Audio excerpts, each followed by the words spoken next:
There are three different types on most mortgage transactions of funds required at closing that commonly get grouped as funds needed at closing or closing costs, but I want to break them down into three different buckets so that you understand which one you're obligated for, which ones you can negotiate, but really help paint the picture of what's a closing cost and what's not.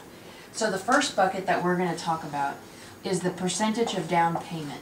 And if you're putting 5% down, 3.5% down, 20% down, whatever it is that you're putting down, this percentage is always based off of the purchase price, and it's the non-negotiable bucket. So if you're doing 5%, those funds can be gifted, they can be withdrawn from a 401k, but this is the one bucket that you're responsible for, and again, it's your down payment amount.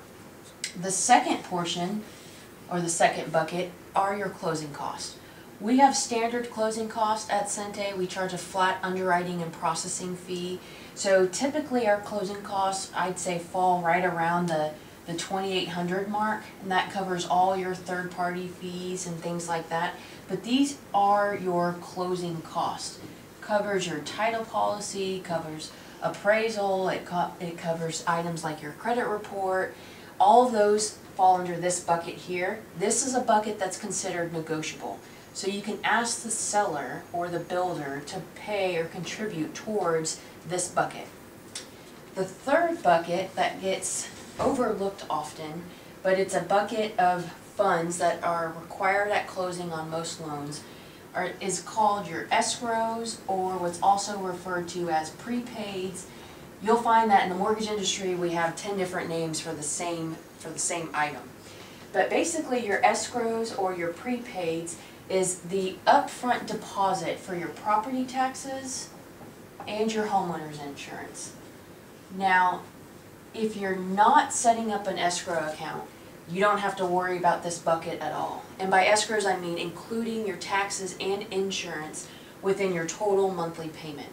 So if you are setting up an escrow account, a lender has to upfront 3 months of taxes. We have to also set up 3 months of homeowner's insurance. And then you also have to pay 12 full months upfront to the insurance agent that you select.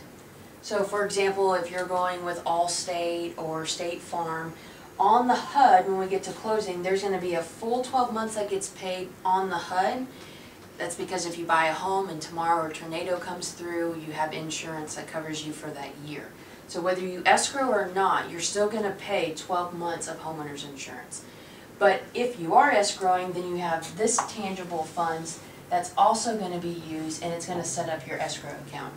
Escrow account can be a little confusing, so I have a separate video designed just for escrows, but I wanted to give you an idea. This bucket and this bucket can be negotiable, and it can be asked to be paid for by your seller. This is the only one that you're responsible for.